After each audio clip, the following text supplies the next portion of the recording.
Welcome to ITCPH Pigcast, your monthly dose of knowledge in pig husbandry. Don't forget to hit the subscribe, like, and follow buttons so you'll never miss our program.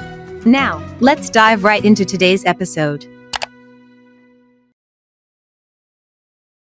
Good morning mga kapigi! Here's episode 9 of the ITCPH Pigcast. Kung alam na natin ang mga paunang dapat ihanda sa pagtatayo ng isang pig farm, kailangang maging tiyak rin tayo kung sapat, kulang o labis ba ang ating pens para sa operation ng ating farm. Dahil number muli ang ating usapin para sa episode na ito ay dumiretso na kagad tayo sa ating discussion. Please welcome our pigcaster, Engineer Jotix. Muli po ang aking pagbati sa ating mga viewers and listeners. Ngayon naman po ay punta po tayo sa pag-compute kung ilan ba yung dapat na number of pens para sa ating farm. So para sa ating discussion, magkakaroon tayo ng mga assumptions.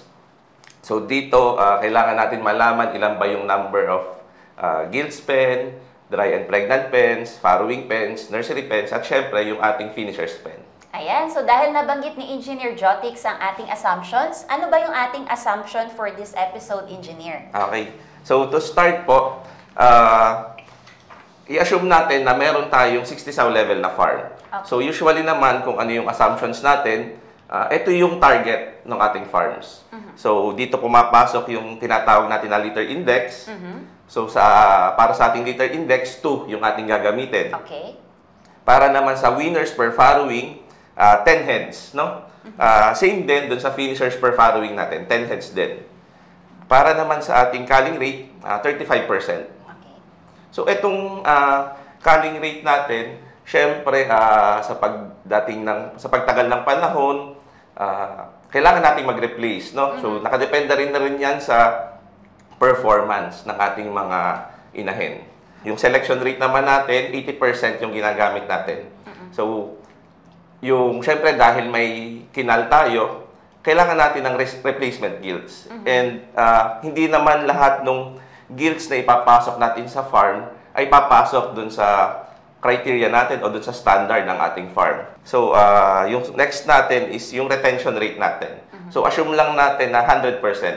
Ibig sabihin lang, lahat ng mapoproduce natin na winners ay aalagaan natin na hanggang siya ay maging isang finisher. Okay.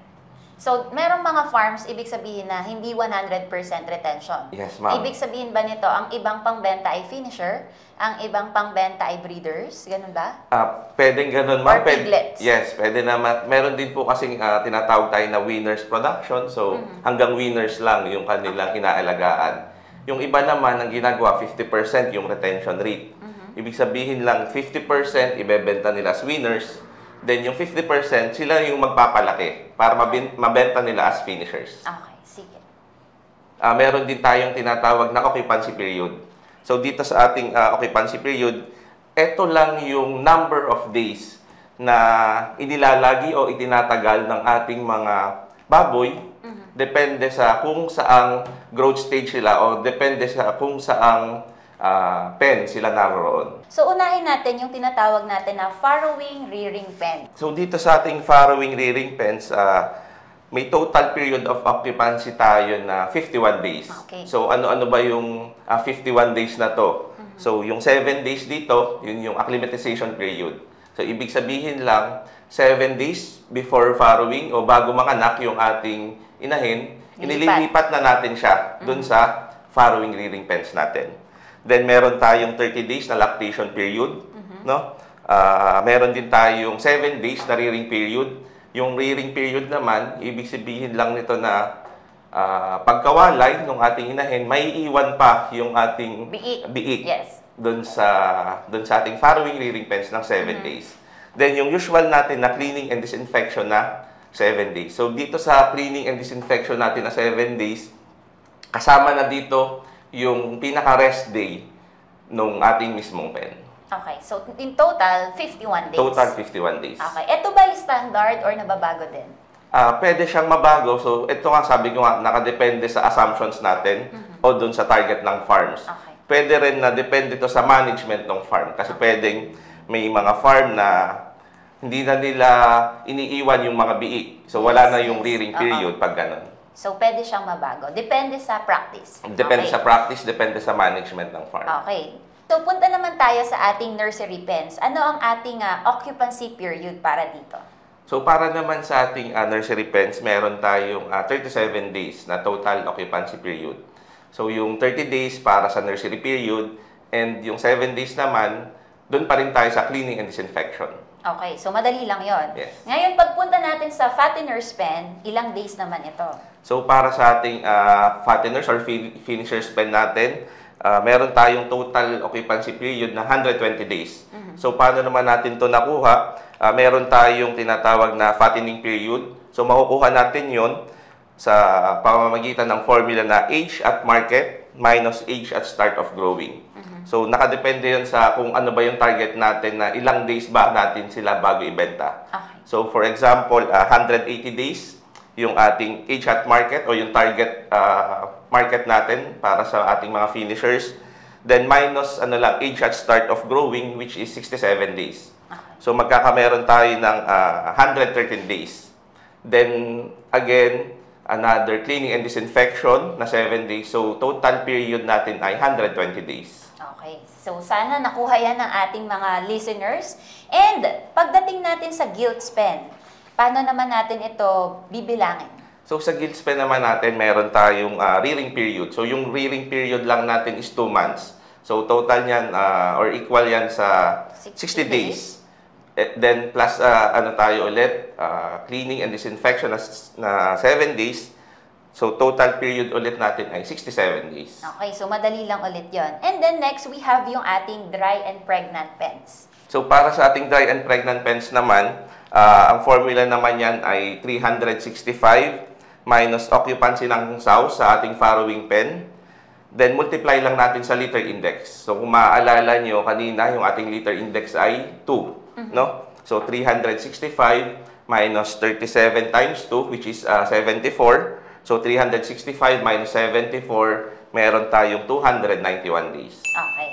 And then, meron pa ba tayong natitirang, ito na yung ating occupancy period. Ngayon, kailangan may assumption din tayo kung ilan ang number ng animal kada pen. Yes, ma'am. Okay, so ano naman to? So, para sa sa mga assumptions natin kung ilan ba yung number of animals per pen. Para sa ating gilts pen, meron tayong 5 heads or 5 gilts per pen. Okay. Para naman sa ating finisher's pen, assume lang natin na 10 heads siya. And ganun din sa winners per pen natin, 10 heads lang din. Okay. Sige, so meron na tayong mga assumptions. So, klaro na din ang ating occupancy period. At na-mention na din ni engineer ang ating assumptions kung ilan ang dapat na laman na hayop kada pen. So, ulitin lang natin, 5 gilts per pen, 10 heads or 10 finishers per pen, and 10 winners per pen. Okay, so engineer, dahil okay na yung ating assumptions, pupunta naman tayo ngayon sa ating formulas. Ayan. So, unahin natin yung ating Gilts pen. Ano yung susundan nating formula para makuha natin yung number of pens ulit para sa ating 60 sow level farm? Yes, ma'am. So, ang formula natin para sa Gilts pen ay number of sows multiplied by culling rate, then multiplied by occupancy period all over 365 times selection rate times 5. Then, lahat ng to, i-multiply natin sa 1.1. So, bakit tayo nag-multiply pa ng 1.1? So, nag-alat lang tayo ng 10% na correction factor. No? So, to continue, so, 60 sow level, yung gusto natin. No? So, 60 times 35% na culling rate times 67 days na ating occupancy period all over 365 days times 80% na selection rate times 5 gilts per pen, then multiply natin lahat to sa 1.1.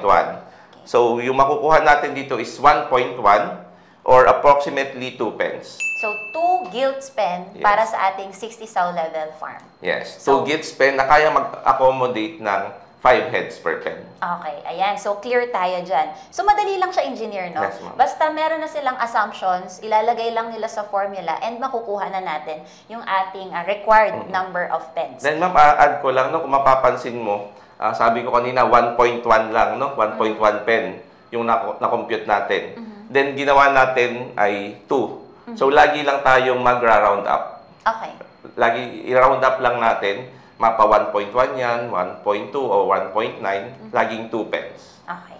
So next, we have yung ating dry and pregnant pens. Ano naman ang formula natin dito? Yes, ma'am. So para naman sa ating dry and pregnant pens, dry and pregnant pens is equal to number of sows times occupancy period all over 365. Then multiply ulit natin sa 1.1. Okay. So makukuha lang natin dyan 60 times 291 days all over 365 days times 1.1. Meron tayong 52.62 pence or 53 pence. Okay, so 53 pence. So sana clear po sa inyong lahat at mukhang madali namang sundan ang ating formulas basta nga kumpleto ang ating assumptions. Next, punta naman tayo sa ating farrowing rearing pens. Engineer, baka lang malito yung ating mga viewers and listeners. Ang tinatawag natin na farrowing rearing pen ay yung farrowing pens. Yes, may kadugsong lang tayo na rearing. Ng Kasi sa practice natin sa ITCPH, meron tayong 1 week na nagsistay pa ang biik after weaning. Yes, po. Okay? So ano naman ang formula natin para sa ating farrowing rearing pen? So para naman sa ating farrowing rearing pens, makukuha natin to sa formula na number of sows times litter index times occupancy period all over 365 times 1.1. So that's 60 times 2 na litter index times 51 days all over 365 times 1.1 equal yan sa 18.44 or 19 pence. Okay, so may nakakarami na tayo ng pens, ano? So ano naman pag nursery pens? So para naman sa ating nursery pens, no, equal lang yan sa number of sows times litter index times winners per farrowing times occupancy period all over 365 times winners per fen. Then multiply natin sa 1.1. Okay. So makukuha natin dyan ay 60 times 2 times 10 times 37 all over 365 times 10. Then multiply natin to sa 1.1, makakuha tayo ng 13.4 or 14 pence. Okay. And lastly, meron tayong finisher's pen. Okay, para naman po sa ating computation ng number ng finisher's pen. So number of sows times litter index times finishers per farrowing times occupancy period all over 365 times finishers per pen. Then multiply ulit natin sa 1.1. Makukuha natin ay 60 times 2 times 10 times 120 all over 365 times 10. Then multiply natin sa 1.1. Makukuha natin is 43.4 or 44 pence. Okay, so i-summarize lang natin ang nakuha natin, engineer. Kasi ang assumptions natin ay for a 60-sow level farm. Then nabanggit natin yung ibang technical parameters, of course.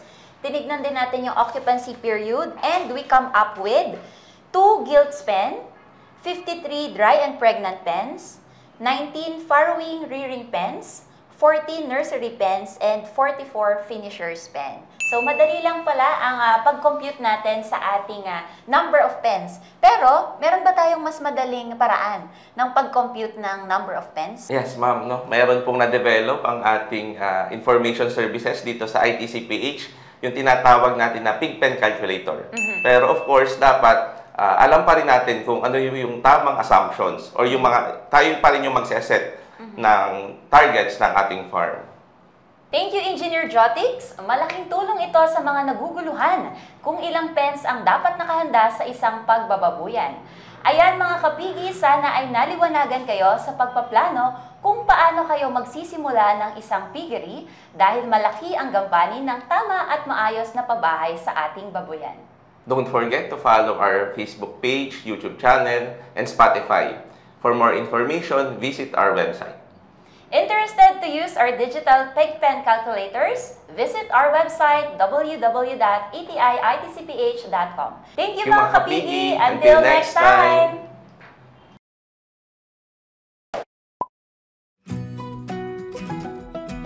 And that wraps up for this month's episode. Don't forget to subscribe, like, and follow to our Pigcast. Thank you so much for tuning in today.